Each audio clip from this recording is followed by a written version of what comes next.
સુપ્રભાત ખેડૂત મિત્રો, હું છું પ્રકાશ. ગુજરાતનો સૌથી લોકપ્રિય અને તમામ ખેડૂત ભાઈઓના ઘરે જોવાતો આપણા સૌનો ખાસ કાર્યક્રમ અન્નદાતામાં આપ સૌનું સ્વાગત છે. પ્રાચીન કાળથી માનવીની 3 જરૂરિયાતો કેન્દ્ર સ્થાને રહી છે અને તે છે અન્ન, વસ્ત્ર અને આવાસ. ન્યૂઝ 18 ગુજરાતીનો હેતુ પણ એ છે કે ખેડૂત ભાઈઓ કૃષિમાં ખૂબ સારો વ્યવસાય કરીને અઢળક કમાણી કરે. તો ચાલો આજના કાર્યક્રમના જાણી લઈએ મુખ્ય અંશો.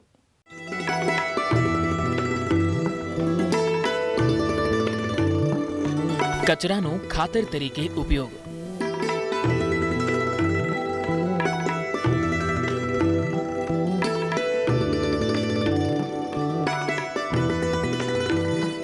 બિયારણની ખરીદી અને જાળવણી.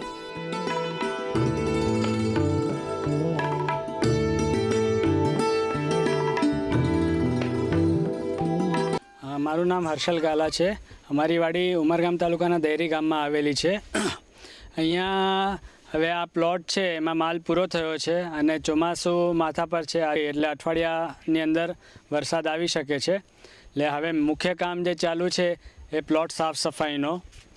અમે જે પણ ઝાડના પાન ખરેલા છે કે ફળ બધા ખરેલા હોય છે એ ઉચકી લઈએ છીએ કે જેના કારણે જે જીવાત એમાં હતી, ફંગસ કે પછી જીવાત ઈયળના ઈંડા કે બધું નીકળી જાય. આ બધો પાલો જો ઘણો ખરાબ માલ હોય તો એને સળગાવી દઈએ અને ફક્ત પાલો હોય તો એને કમ્પોસ્ટમાં વાપરી લઈએ.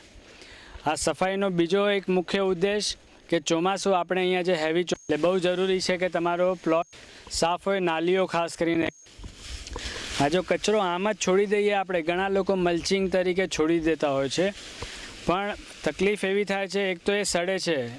આ જે ક્રોપ છે એનો જ કચરો છે, એટલે જે પણ પેસ્ટ આવશે એ આ ક્રોપના વિરુદ્ધમાં જ આવશે. એટલે ભવિષ્યમાં પછી જે આપણે મેઇન ક્રોપ અથવા ક્રોપની સિઝન વખતે એ પેસ્ટ આપણને હેરાન કરવાના ચાન્સીસ રહે છે. આપણને ખબર છે કે ઈયળના ઈંડા, કોશેટો કે બેક્ટેરિયા અને ફંગસના જે પણ ઈંડા આપણે કહીએ સ્પોર્સ, એ જમીનમાં ટકી રહેતા હોય છે, હવામાં ફરતા હોય છે. અહીંયા એમને બહુ સારી જગ્યા મળી જાય છે બચી રહેવા માટે.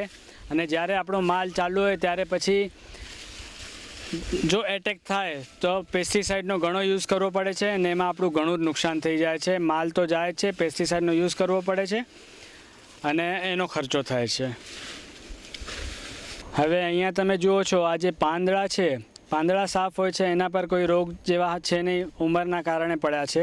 તો એ પાંદડા અમે બધા કમ્પોસ્ટમાં નાખીશું અને નીચે સડેલા જે ફ્રૂટ છે એ બધા અથવા તો દવામાં ડીપ કરીને પછી કમ્પોસ્ટમાં નાખીશું, ને જો એ નહીં પોસિબલ થાય તો અમે એને પેટાવી દઈશું.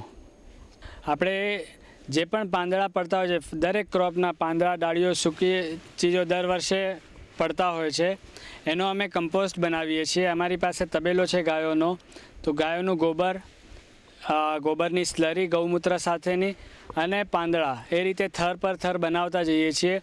લગભગ 6-1 ફૂટ જેવા થર કરીએ કે જેથી સડીને 3-1 ફૂટના થાય. એને સમય લાગે છે, પલટીને મરાતી નથી રેગ્યુલર. એટલે જો મરાતી હોય તો 3-1 મહિનામાં મસ્ત ખાતર તૈયાર થઈ જાય બેક્ટેરિયા છોડવાના સાથે. અને એ જ ખાતર પછી કદાચ એ જ ક્રોપમાં નહીં વાપરીએ આપણે, પણ બીજા ક્રોપમાં કામ લાગી જાય આપણને. એટલે જે ઓર્ગેનિક મટીરિયલ છે આપણું એ વેસ્ટ ના જાય ને એનું આપણે ખાતર તરીકે યુઝ થઈ જાય. હા, તમે જુઓ છો અહીંયા અમારે અહીંયા ગાદી પણ એકદમ ઊંચી કરી છે, કારણ કે વરસાદ વધારે હોય છે ને આ પ્લોટ નીચાણ પ્રદેશમાં છે. એટલે ગાદીઓ ઊંચી છે કે જેથી ઉપરના ભાગમાં પાણી રહે જ નહીં. એ ભાગ હંમેશા ખુલ્લો રહે કે 3-4 દિવસ કન્ટિન્યુઅસ વરસાદ પડે તો પણ પાણી ભરાવાની સિચ્યુએશન ના આવે. એ જ સાથે અમારી બધી નાલીઓ સ્લોપમાં બનાવેલી છે કે તરત પાણી નીકળી જાય, પાણી અહીંયા ટકી ના રહે. અને ફરીથી એટલા માટે જ આ સાફ સફાઈ જરૂરી છે. ચોમાસા પહેલાં બધું પતી જવું જોઈએ, કારણ કે ચોમાસું વરસાદ પડી ગયા પછી જ્યારે બધું ભીનું થઈ જાય અને ચીકણું થઈ જાય તો આ કામ મુશ્કેલ નહીં, નામુમકિન છે કરવાનું. માણસોએ કરવા રાજી નહીં થાય, ભાગી જશે. એટલે ચોમાસા પહેલાં થઈ જાય તો એકદમ વ્યવસ્થિત સાફ સફાઈ થઈ જાય, કામ સારું થાય અને આપણે ચોમાસામાં જે તકલીફ થવાની હોય એ તકલીફથી આપણે બચી જઈએ. અમારા નેટ હાઉસમાં જે આપણે સફાઈની કામગીરી છે એ પૂર્ણતાને આરે છે. તમે જોઈ શકો છો કચરો બધો અમે ભેગા કરતા જઈએ છીએ. આ બેગોમાં અમને આ બેગો મળી ગઈ એટલે ને એટલા માટે કે ટ્રેક્ટરમાં ટ્રાન્સપોર્ટેશન, લોડિંગ અનલોડિંગ ઇઝી થઈ જાય. ને આ બધો જ કચરો અમે લઈ જઈશું કમ્પોસ્ટમાં, કારણ કે વનસ્પતિની દરેક ચીજ આપણને કામ લાગતી હોય છે. એ પ્રમાણે ઘણા લોકો ફેંકી દેતા હોય છે અથવા પેટાવી દેતા હોય છે. જે વેસ્ટ ઓફ મટીરિયલ છે એના બદલે કમ્પોસ્ટ બનાવવામાં આવે તો એમાં જે પણ પોષણ છે એ ભવિષ્યમાં ફરીથી આપણને કામ લાગી શકે. મિત્રો, ખરીફ ઋતુ હવે ધીરે ધીરે પાકટ અવસ્થા તરફ વધી રહી છે, ત્યારે ખેડૂતો રવિ ઋતુ માટે બિયારણની ખરીદી કરતા હશે, કારણ કે રવિ ઋતુના પાકો માટે ધરુવાડિયું બનાવવાનો સમય થવા આવ્યો છે. આ સમય ખેડૂત મિત્રોને કેટલીક કાળજી લેવી જોઈએ. બિયારણની ખરીદી બિયારણ વેચાણનું અધિકૃત લાયસન્સ ધરાવતી સહકારી મંડળીઓ અથવા તો પ્રતિષ્ઠિત ખાનગી વિક્રેતાઓ પાસેથી જ કરવાનો આગ્રહ રાખવો. બિયારણનું પેકેટ અથવા ટીન સીલબંધ છે કે કેમ, તેમજ તેની મુદ્દત પૂરી થયેલ છે કે કેમ તેની ખાતરી કરવી અને કોઈપણ સંજોગોમાં મુદ્દત પૂરી થયેલ બિયારણ અથવા જંતુનાશક દવાની ખરીદી કરવી નહીં. બિયારણ તથા જંતુનાશક દવાના વેપારી પાસેથી તેના લાયસન્સ નંબર અને પૂરેપૂરા નામ અથવા સરનામા તથા સહીવાળા બિલમાં ઉત્પાદકનું નામ, લોટ, બેચ નંબર, ઉત્પાદનની અને પૂરી થતી મુદત, ખરીદેલ દવા અથવા બિયારણના પેકેટ ઉપરથી ખાતરી કરી લેવાની રહેશે. મિત્રો, જો આટલી કાળજી રાખશું તો આપણે સારા બિયારણથી ગુણવત્તાયુક્ત ધરું મેળવી શકીશું. તો મિત્રો, બિયારણની ખરીદી સમયે કઈ કઈ બાબતોનું ધ્યાન રાખવું તે વિશે વધુ વિગત મેળવીએ આપણા એક ખેડૂત મિત્ર હર્ષલભાઈ ગાલાથી. તો આવો મળીએ તેમને. મારું નામ હર્ષલ ગાલા છે. અમારી વાડી ઉમરગામ તાલુકાના દેરી ગામમાં આવેલી છે. અહીં આપણે એક ધરુની વાત કરીએ જેમાં કદાચ ખેડૂતની ભૂલ અથવા અમારી ભૂલના કારણે એવું લાગે છે કે જે પ્રોપર રિઝલ્ટ ના મળ્યું. અમે એક જ બેચના 3 અલગ અલગ પેકેટમાંથી બી રોપ્યા છે અહીંયા કંપનીના, પણ એક પેકેટમાંથી બહુ જ સારું જર્મિનેશન નીકળ્યું છે અને બીજા 2માંથી નથી. બધા છે જૂના પેકેટ, એટલે એક્સપાયરી ડેટ પછીના છે, પણ એક પેકેટ હતું લગભગ ટાઈમ પર ફ્રીઝમાં મુકાઈ ગયું હતું અથવા શરૂઆતથી, એટલે એમાં બહુ જ સારું જર્મિનેશન મળ્યું છે. બીજા જે ખાલી દેખાય છે એમાં જર્મિનેશન ચાલુ થઈ ગયું છે. આપણે ખોદીને જોઈએ તો અહીંયા દેખાય છે કે એનું અંકુર ફૂટવાનું ચાલુ થઈ ગયું છે, પણ એટલીસ્ટ આગળવાળા કરતાં 7 થી 10 દિવસ પાછળ ચાલે છે. એટલે આ એક ધ્યાન રાખવાની બાબત છે કે આપણી પાસે આવી ગયા પછી પણ બિયારણને વ્યવસ્થિત જગ્યાએ સ્ટોર કરી રાખવા. હવે બેચ અને બધું જોતાં પહેલાં અમને હતું કે બેચ અલગ છે એના કારણે કે જૂના કે નવા બી આવી ગયા, પણ એક ખાસ હમણાં તો એક જ કારણ લાગે છે કે સ્ટોર કરવામાં કંઈક અમારી ભૂલ થઈ ગઈ છે, જેના કારણે આ બી મોડા ફૂટે છે, પહેલાં વહેલા ફૂટી ગયા, એકદમ ટાઈમ પર રોપા તૈયાર થવા આવી ગયા છે. આ એક જે અનુભવ થયો એ પરથી એક તો હવે જ્યારે પણ બી સરપ્લસ વધે કે તરત એને ફ્રીજમાં આવે ત્યારથી ફ્રીજમાં, વાપર્યા પછી જે સરપ્લસ વધ્યા છે એને પણ ફ્રીજમાં સ્ટોર કરવાના. અને ત્રીજું કે બિયારણ મોટા પાયે રોપવા પહેલાં અથવા તો એને ટ્રાયકોડર્માની કે એવી કોઈ સીડ ટ્રીટમેન્ટ આપવી કે જે સારું જર્મિનેશન આપે, અથવા ટ્રાયલ જર્મિનેશન કરી લેવું કે જેથી ખબર પડે આપણો એક લોટ આગળ પાછળ ના થઈ જાય. કે ટ્રાયલનું એક જ ટ્રેમાં 10 બી અલગ અલગ એના નાખ્યા હોય તો ખ્યાલ આવી જાય કે આગળ પાછળ છે, તો એ પ્રમાણે આપણે પ્લાનિંગ કરી શકીએ. જેમ બધી ચીજોમાં આપણે એક્સપાયરી જોતા હોઈએ છીએ, દવાને એમાં પણ દવાને તો કેમિકલ છે બહુ વાંધો ઓછો આવે, પણ સીડ્સમાં ખાસ જોવું જોઈએ. નો ડાઉટ કે પ્રોપર સ્ટોર કર્યા હોય તો એક્સપાયરી પછી પણ નીકળતા હોય છે, પણ આપણે આપણું રિસ્ક ફેક્ટર ધ્યાનમાં રાખીને નોર્મલી એક્સપાયરી ડેટ નજીકના અથવા એના પછીના બી લેવાનું અવોઇડ કરવું. ઇમરજન્સીઓને તરત વાપરવા હોય તો એક વાત એક્સપાયરી ડેટ નજીકના લઈ શકાય, એ પછીના છે એ આપણે વિચારીને પછી જ લેવા. ઘણી વખત એક્સપાયરી ના પણ થવા પણ પ્રોપર પહેલાં સ્ટોર ના થયા હોય અથવા ઘણો લાંબો ટાઈમ થઈ જ ગયો હોય તો જે બીની અંદર આપણે કંઈ અંકુર ફૂટવા જે એના કોટિલિડોન્સ આવે છે એ ડેમેજ થઈ ગયા હોય છે અથવા સુકાઈ ગયા હોય, એટલે જર્મિનેશન પ્રોબ્લેમ થાય છે અથવા બી પાતળ જાય છે. એટલે આપણે લોટનું પણ ધ્યાન રાખવાનું અને સ્ટોરેજનું ખાસ ધ્યાન રાખવાનું. વિરામ બાદ આપ સૌનું સ્વાગત છે અન્નદાતા કાર્યક્રમમાં. આગળ આપણે જે રીતે કૃષિ વ્યવસાયમાં મબલક કમાણીની વાત કરી તે જ રીતે હવે જોઈએ આગળનો આ અંશ. જો આપ પણ આ વિષય પર ખેતી કરતા હો અથવા કૃષિ વ્યવસાયમાં આગળ વધવા માંગતા હો તો અચૂક નિહાળો અન્નદાતાનો આ ખાસ અહેવાલ. આજે આપણે વેલાવાળા શાકભાજીની અંદર ફળમાખીના ઉપદ્રવ અને એના નિયંત્રણ વિશે થોડીક ચર્ચા કરીએ. તો વેલાવાળા શાકભાજીનું મુખ્ય વાવેતર આપણે ઉનાળુની અંદર થતું હોય છે, ચોમાસામાં પણ થતું હોય છે, પરંતુ આ વેલાવાળા શાકભાજીની અંદર જ્યારે આપણે ઉત્પાદન લેવાની શરૂઆત કરીએ ત્યારે આ ફળમાખીનો પુષ્કળ પ્રમાણમાં ઉપદ્રવ જોવા મળતો હોય છે અને ફળમાખીના ઉપદ્રવના કારણે એની ગુણવત્તા અને એના ઉત્પાદન ઉપર ખૂબ જ માઠી અસર પડતી હોય. એટલે એની વાત કરીએ તો આંકડાની દ્રષ્ટિએ જોઈએ આપણે તો વેલાવાળા શાકભાજીમાં જો ફળમાખીનું નિયંત્રણ વ્યવસ્થિત ઢબે આપણે વૈજ્ઞાનિક ઢબે કરવામાં ન આવે તો 15 થી 20% સુધી ઉત્પાદનની નુકસાની જાય અને ગુણવત્તા એકદમ બગડી જાય. એટલે કે એની જે ફળ છે એ ફળ એકદમ લાંબુ ન થઈ શકે, કોકડાઈ જાય, નાનું થઈ જાય. આ પ્રકારના ઘણા એવી ખોટખાપણો ફળની અંદર જોવા મળતી હોય. એટલે વેલાવાળા શાકભાજીમાં આપણે ફળમાખીનું વૈજ્ઞાનિક ઢબે નિયંત્રણ કેમ કરવું જોઈએ એની થોડીક ચર્ચા કરીએ. તો ખાસ તો પહેલાં ફળમાખીને ઓળખીએ, કારણ કે ફળમાખી અલગ અલગ પાકની અંદર અલગ અલગ જાત એની હોય છે, પ્રજાતિ અલગ અલગ બદલી જતી હોય છે બેની જાત. અને આની અંદર જે આવતી જાત છે એની વાત કરીએ તો માખીથી થોડીક મોટી હોય અને એકદમ પારદર્શક માખવાળી અને સોનેરી રંગની ફળમાખી હોય. આ ફળમાખી ખાસ તો જ્યારે વેલાવાળા શાકભાજીનું એકદમ જે સ્પેસિંગ ઓછું રાખ્યું હોય, એકદમ ગીચ કરી નાખ્યું હોય આપણે વાવેતર, એનું જે ભલામણ મુજબનું સ્પેસિંગ પ્રમાણે વાવેતર ન કરેલું હોય, દૂધી, ગલકા, તુરિયાનું, અને એકદમ ગીચમાં વાવેતર કરેલું હોય તો આનો ઉપદ્રવ પુષ્કળ પ્રમાણમાં જોવા મળતો હોય. ફળમાખીની બીજી એક વાત કરીએ તો આ ફળમાખીનો ઉપદ્રવ ખાસ કરીને જે છાંયડાવાળા વિસ્તાર હોય કે જે જગ્યાએ ઠંડુ અને ભેજવાળું વાતાવરણ હોય ત્યાં તે જગ્યાના જે ફળો હોય એની અંદર વધારે પડતો એનો ઉપદ્રવ જોવા મળતો હોય છે. તો ખાસ કરીને એના નિયંત્રણની વાત કરીએ આપણે. ખાસ કરીને જ્યારે વેલાવાળા શાકભાજીની અંદર ગલકા અને તુરિયાની ખાસ વાત કે જ્યારે આની અંદર જ્યારે 45 દિવસથી આપણે વીણી ચાલુ કરીએ ત્યારે ખાસ મંડપ પદ્ધતિથી કરવું જોઈએ, જેથી કરીને મંડપ પદ્ધતિની અંદર એક મોટો ફાયદો આવી થાય, ગુણવત્તાવાળા ફળ મળે, લાંબા ફળ મળે અને ફળની અંદર પૂરતો પ્રકાશ મળવાના કારણે આ ફળમાખીનો ઉપદ્રવ આવા પ્રકારના વેલાવાળામાં જો આપણે મંડપ પદ્ધતિથી વાવેતર કરેલું હોય તેની અંદર ફળમાખીનો ઉપદ્રવ જોવા મળતો નથી. DDTના છંટકાવથી આનું નિયંત્રણ લઈ આવી શકાય છે. બીજી રીતે તો આપણે કંટ્રોલ કરવામાં આવે કરંજનું તેલ અથવા આપણે એઝાડિરેક્ટિન જે આવે છે ઓઇલ, આ બેનો છંટકાવ કરવામાં આવે તો આનાથી પણ આપણે થોડી ઘણી રાહત મળતી હોય છે.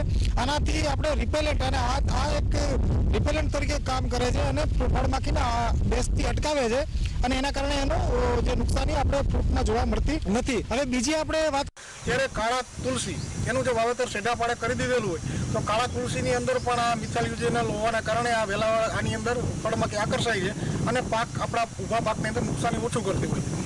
આ બીજી વાત. ત્રીજી વાત, આપણે જ્યારે વેલાવાળા શાકભાજીનું વાવેતર મોટા પાયા કરતા હોય તો 1 હેક્ટરની અંદર આપણે મિથાઇલ યુજેનલની જે ટ્રેપ આવે છે આ ટ્રેપ ગોઠવી દેવી છે. 1 હેક્ટરની અંદર 6 ટ્રેપ, એટલે એનો જે નક્કી કરી ચોરસા પ્રમાણે જે એનો સ્પેસિંગ નક્કી કરી અને વ્યવસ્થિત રીતે ગોઠવી દેવા જોઈએ. અને ખાસ ફેરોમેન ટ્રેપ ગોઠવતી વખતે ખાસ કાળજી એ લેવાની કે ઉપરના ભાગે ફેરોમેન ટ્રેપનું જે ફેરોમેન લ્યુર મૂકેલું હોય એના ભાગે તડકો વધારે ન પડે એટલે પૂઠું ગોઠવી દેવું જોઈએ, જેથી કરીને એની લ્યુર છે એ વોલેટાઇલ લોસ, વાતાવરણમાં ગરમીના કારણે વોલેટાઇલ લોસ ન થાય. એટલે આવી રીતે મૂકી દેવું જોઈએ અને સમયાંતરે આની અંદર જે લ્યુર આવે એ બદલતી રહેવી જોઈએ, જેથી કરીને જે નર ફૂદાઓ છે, નર માખીઓ છે, આ માખી છે આ બધી આકર્ષાય અંદર આવી એને મરી જતી હોય છે. એટલે આનું નિયંત્રણ આ રીતે પણ થઈ શકે છે. હવે આ મુખ્ય વાતો મેં તમને કરી દીધી, જે રીતે આપણે રાસાયણિક રીતે વાત કરી, ફિઝિકલી વાત કરી અને કેમિકલી વાત, ત્રણ રીતે વાત કરી દીધી. આ રીતે આપણે એનું નિયંત્રણ કરીએ તો આપણા વેલાવાળા શાકભાજીની અંદર આ વેલાવાળા જે શાકભાજી પાકો છે આ શાકભાજી પાકોની અંદર આપણે આ ફળમાખીનો ઉપદ્રવ ટાળી શકાય.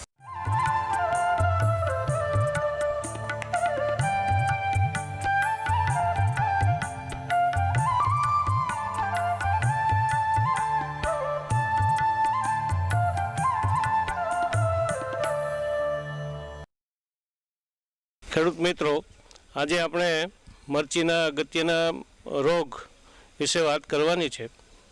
મરચીમાં ખાસ કરીને કોકડવાનો રોગ એ ખૂબ નુકસાન કરે છે અને લગભગ દરેક વિસ્તારની અંદર મોટાભાગની જાતોમાં આ રોગ સામાન્ય રીતે દેખાય છે. કોકડવાનો રોગ એ વિષાણુજન્ય એટલે કે વાયરસથી થાય છે અને ધરુવાડિયાથી માંડી અને પાકવાની તૈયારી હોય ત્યાં સુધીમાં ગમે તે અવસ્થાએ આ રોગ દેખાય છે. આ રોગને ઓળખવો બહુ સહેલો છે. આ રોગમાં શરૂઆત હંમેશા એના ટોચના જે કુમળા પાન છે, વર્ધન થનારો ભાગ છે, તો એ ભાગમાં પાન નાના ઉત્પન્ન થાય છે અને બધા પાન કોકડાઈ ગયેલા દેખાય છે, એટલે એને આપણે ગુજરાતીમાં પાનનો કોકડવા રોગ કહેવામાં આવે છે. વર્ધન થનારા ભાગ ઉપર જ વાયરસની અસર દેખાતી હોય આ છોડ આગળ વધતો અટકી જાય અને છોડ ઠીંગડા રહી જાય છે, એકદમ એની વધ ઘટી જાય છે. એની અંદર ફૂલ આવતા નથી, મરચાં પણ બેસતા નથી. જ્યારે પાછલી અવસ્થાએ આ રોગ આવે તો ફૂલ આવે છે, મરચાં પણ ઓછા બેસે છે અને સારા ક્વોલિટીના મરચાં બેસતા નથી. અને આ રોગ છે થોડા ઘણા છોડમાં રોગ લાગેલ હોય તો ચૂસ્યા પ્રકારની જીવાતથી એ એનો રસ ચૂસે અને બીજા સારા છોડમાં બેસે તો એ રીતે એનો ફેલાવો ચૂસ્યા પ્રકારની જીવાતથી થાય છે. આ રોગને જો નિયંત્રણની વાત કરીએ તો ખરેખર તો આપણે જે રોગ પ્રતિકારક જાત જ પસંદ કરવી જોઈએ, જેમાં રોગ ન આવે એવી જાતો આપણે પસંદ કરવી જોઈએ. અને ખેતરમાં રોગ જ્યારે શરૂઆત જ રોગની થાય અને છૂટાછવાયા થોડા છોડ દેખાય તો આપણે એને ઉખાડી એને બાળીને નાશ કરી દેવો જોઈએ. ઘણી ચૂસ્યા પ્રકારની જીવાતથી પણ પાન કોકડાઈ જાય છે અને વાયરસથી પણ પાનના કોકડવા લાગે છે.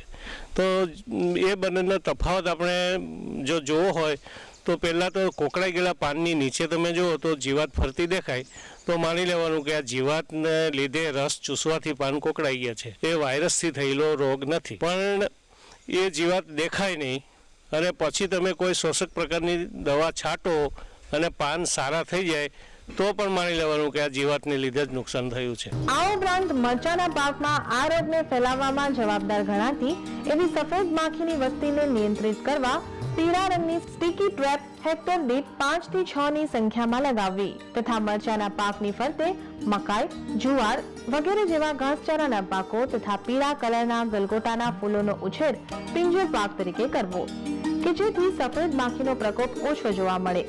તદુપરાંત શરૂઆતની અવસ્થામાં લીમડાયુક્ત દવા 30 મિલીલીટર 10 લીટર પાણીમાં ભેળવીને છંટકાવ કરવો અને જો સફેદ માખીની સંખ્યા વધુ હોય અને રોગ વધુ ફેલાતો હોય તો રાસાયણિક દવાનો છંટકાવ જરૂરિયાત મુજબ કરવાથી સારું પરિણામ મળે છે. આમ ખેડૂત મિત્રો, મરચીના પાકમાં આ વિષાણુજન્ય જેના માટે ખરેખર વિષાણુને મારનારી દવા નથી, છતાં પણ આપણે જો એને વ્યવસ્થિત સારી જાતની પસંદગી અને રોગની શરૂઆત થાય કે એને રોગિંગ કરીએ અને પછી શોષક પ્રકારની દવા છાંટીએ તો આ રોગને ફેલાતો અટકાવી શકીએ અને જે એનાથી નુકસાન થાય છે એ નુકસાન થતું બચાવી શકીએ. વિરામ બાદ ફરી આપનું સ્વાગત છે અન્નદાતામાં. ખેડૂત મિત્રો, ચાલો હવે જોઈશું કાર્યક્રમમાં આગળ શું છે આપના માટે ખાસ. કૃષિ વ્યવસાયમાં ટેકનોલોજી સાથે જો આપ પણ આગળ વધવા ઈચ્છતા હોવ તો અચૂક નિહાળો અન્નદાતાનો આ વિશેષ અહેવાલ. મેં વેલાવાળા શાકભાજી વાવ્યા છે, ખાતર પીએ નિંદામણ ક્યારે કરવું તેના વિશે માહિતી આપો. વેલાવાળા શાકભાજીમાં ગલકા એ ઉનાળુ ઋતુનો એક અગત્યનો પાક છે. ઉનાળુ ઋતુમાં આ પાકના વાવેતર બાદ તેના વિકાસની વિવિધ અવસ્થાએ યોગ્ય પોષક તત્વો પિયત આપવા જોઈએ અને પાકને નીંદણ મુક્ત રાખવો જોઈએ. આપણે ઊભા પાકમાં પૂરતી ખાતર તરીકે નાઇટ્રોજન જો યોગ્ય કાળજી લીધા વિના યોગ્ય સમયે આપવામાં ન આવે અથવા પાકમાં જમીનના પ્રતને ધ્યાનમાં લઈને પિયત આપવામાં ન આવે કે પછી ખેતરમાં નીંદણ વધુ પડતું થઈ જાય તો આખરે આ પાકમાંથી આપણને અર્થક્ષમ વળતર મળતું નથી. જ્યારે આપણે ઉનાળુ ગલકાની ખેતી કરી અર્થક્ષમ વળતર મેળવવા માંગતા હોય તો તેમાં છોડની વિવિધ વિકાસની અવસ્થાએ કઈ કઈ અગત્યની કાળજી ખાતર, પિયત અને નિંદામણ નિયંત્રણમાં લેવી જોઈએ તે ઉપર વિસ્તારથી માહિતી મેળવીશું જૂનાગઢ શાકભાજી સંશોધન કેન્દ્રના સંશોધન વૈજ્ઞાનિક ડૉક્ટર આઈ.જે. ગોલાની સાહેબ પાસેથી. એમાં ખાસ કરીને પ્રથમ ગલકાના પાકમાં જે રાસાયણિક ખાતર આપવામાં આવે છે એના વિશે જો ચર્ચા કરીએ તો ગલકાના પાકમાં રાસાયણિક ખાતરમાં ખાસ કરીને 50 કિલો નાઇટ્રોજન, 25 કિલો ફોસ્ફરસ તથા 25 કિલો પોટાશ તત્વના રૂપમાં આપવાની ભલામણ છે. આમાં ખાસ કરીને 25 કિલો ફોસ્ફરસ તથા 25 કિલો પોટાશ એટલે કે 54 કિલો ડીએપી અને 43 કિલો મ્યુરેટ ઓફ પોટાશ પાયાના ખાતર તરીકે આપવું. જ્યારે નાઇટ્રોજનયુક્ત જે ખાતરો છે એ ખાસ કરીને જે યુરિયા ખાતર છે એ વાવેતર બાદ ત્રીજા તથા છઠ્ઠા અઠવાડિયે એમ કુલ 2 હપ્તામાં આપવું. આમાં ખાસ કરીને જે યુરિયા ખાતર આવે છે એ પ્રથમ હપ્તામાં 35 કિલો અને એ જ રીતે બીજા હપ્તામાં જ્યારે છઠ્ઠા અઠવાડિયે આપવાનું થાય ત્યારે પણ 35 કિલો યુરિયા આપવાની ભલામણ છે. ખાસ કરીને જ્યારે આપણે યુરિયા ખાતર આપતા હોય ગલકામાં જ્યારે પિયત થતું હોય તે પિયત થાય એના બીજા દિવસે આપણે ખાસ કરીને યુરિયા ખાતર આપવું જોઈએ. આપણે ખેડૂત મિત્રો ઘણીવાર યુરિયા ખાતર પ્રથમ આપી અને એના ઉપર પિયત આપે છે જે એ બરાબર નથી. ખાસ કરીને યુરિયા જેવા જે ખાતરો છે એ પિયત આપ્યા પછી જ આપવા જોઈએ જેથી આપણે એનો કાર્યક્ષમ ઉપયોગ કરી શકીએ. હવે ખાસ કરીને જ્યારે આપણે આ યુરિયા ખાતર આપવાની વાત છે તો યુરિયા ખાતર જે આપણે ગલકાના જે વેલા હોય તે વેલાના પાન ઉપર જે યુરિયાના દાણા ન પડે અને વેલા જે છે એના છોડની આજુબાજુ આપણે રિંગ કરી અને એ રીતે ખાતર યુરિયા ખાતર આપણે આપવું જોઈએ, જેથી આપણે એનો વધારેમાં વધારે કાર્યક્ષમ ઉપયોગ કરી શકીએ. ખાસ કરીને ઉનાળુ ઋતુ દરમિયાન જો આપણી જમીન કાળી હોય અથવા વધારે પડતી કાળી હોય તો 6 થી 7 દિવસે ઉનાળામાં પિયતની જરૂરિયાત રહે છે. અને જો રેતાળ તથા ગોરાળું જમીન હોય તો એમાં આપણે પિયતનો ગાળો થોડો ટૂંકો રાખવો જોઈએ, એટલે કે 4 થી 5 દિવસે એમાં આપણે પિયત આપવું જોઈએ. ખાસ કરીને ગલકાનો પાક છે એ 4 મહિનાનો પાક છે, એટલે એની પૂરી પાક અવસ્થા દરમિયાન 20 થી 25 પિયતની 20 થી 22 પિયત જેવી આપણી જમીન એ પ્રમાણેની જરૂરિયાત રહે છે. ખાસ કરીને જ્યારે ગલકાનો પાકમાં જ્યારે વીણી ચાલુ થાય ત્યારે એમાં પિયતની બિલકુલ ખેંચ ન પડે એ રીતે આપણે એમાં આયોજન રાખવું જોઈએ, જેથી જે આપણે ગલકાની જે ક્વોલિટી મળે, ઉત્પાદન જે મળે, જેના ફળો મળે એ આપણે લાઇટવાળા ચળકતા અને એકદમ જે માર્કેટેબલ આપણે જે કહી શકીએ એ રીતના આપણે જો પિયત આ રીતે નિયમિત આપીએ તો એમાંથી આપણે ગલકા સારા જે આપણે ફળો કહી શકીએ એ આપણને મેળવી શકીએ. ખાસ કરીને ગલકાના પાકમાં 3 થી 4 આંતરખેડ કરવાની જરૂરિયાત રહે છે. એમાં ખાસ કરીને જ્યારે ફૂલ બેસવાની શરૂઆત થાય ત્યાં સુધી જ આપણે આંતરખેડ કરવાની ભલામણ છે. ફૂલ આવ્યા બાદ ગલકાના પાકમાં આપણે આંતરખેડ કરતા નથી, કારણ કે ફૂલ આવ્યા અને વેલા જે ચાલુ થઈ જાય પછી જો વેલા એમાં થોડા ડિસ્ટર્બ થાય તો વેલાની જે આપણે જે લંબાઈ મળી જોઈએ એ મળતી નથી અને એનો વૃદ્ધિ અટકી જાય છે. એટલે આ રીતે આંતરખેડ બાદ નિંદામણમાં પણ એની જરૂરિયાત મુજબ 3 થી 4 નિંદામણ આપણે ગલકાના પાકમાં કરવા જોઈએ. ખાસ કરીને ગલકાના પાકમાં આપણે નિંદામણ મુક્ત આપણે જે જમીન છે એ નિંદામણ મુક્ત રાખીએ તો જે રોગ જીવાતનો જે પ્રશ્ન આવે છે એ રોગ જીવાતનો પ્રશ્ન આપણે ઓછો કરી શકીએ. એટલે જરૂરિયાત મુજબ 3 થી 4 વખત ગલકાના પાકમાં પણ નિંદામણ કરવું જોઈએ. અન્નદાતા કાર્યક્રમ વિશે વધુ વિગત જાણવા આપ અમને અમારા નિયત સરનામા પર પત્ર વ્યવહાર દ્વારા સંપર્ક કરી શકો છો. Annadata, news 18 Gujarati, A101 commerce house 5, corporate road, Prahladnagar, Ahmedabad 380051.